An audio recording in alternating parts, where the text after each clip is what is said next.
Hello दोस्तों, नमस्ते, प्रणाम। मैं हूं अंतिमा पांडे अपने यूट्यूब चैनल पर आप सभी दर्शकों का स्वागत करती हूं, अभिनंदन करती हूं। एक नाच गीत सुनाने जा रही हूं। प्लीज़ आप लोग मेरे चैनल को ज़्यादा से ज़्यादा सपोर्ट करें। धन्यवाद।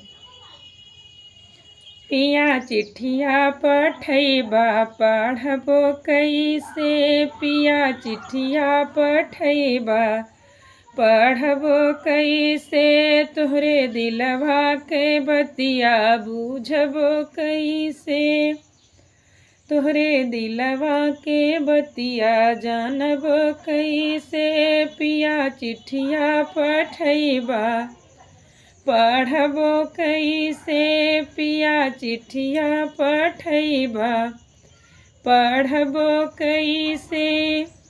नैहर में माई बाबू नाही पढ़ौले, नैहर में माई बाबू नाही पढ़ौले, पिया ससुर के बोलिया साहबो कैसे, पिया ससुर के बोलिया साहबो कैसे, पिया पतिया पठौबा पढ़बो कैसे, पिया पतिया पठौबा पढ़बो कैसे, पढ़बो कैसे, हाँ पढ़बो कैसे।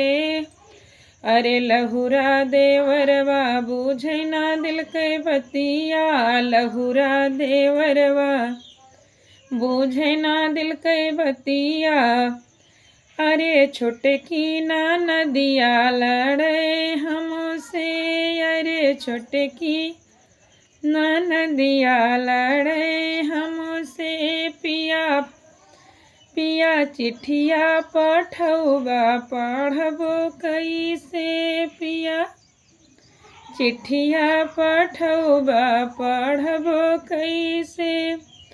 बदले समाज तबै बदले जबनमा, बदले समाज तबै बदले जबनमा, तबे घर घर बिटिया पढ़ी है सबो के, तबे घर घर बिटिया पढ़ी है सबो के, पिया पतिया पठौबा पढ़बो कैसे, तोहरे दिल कई बतिया बूझबो कैसे, पिया चिट्ठिया पठौबा पढ़बो कैसे, पिया चिट्ठिया पठौबा पढ़बो कैसे, तोहरे दिल कई बतिया जानबो कैसे।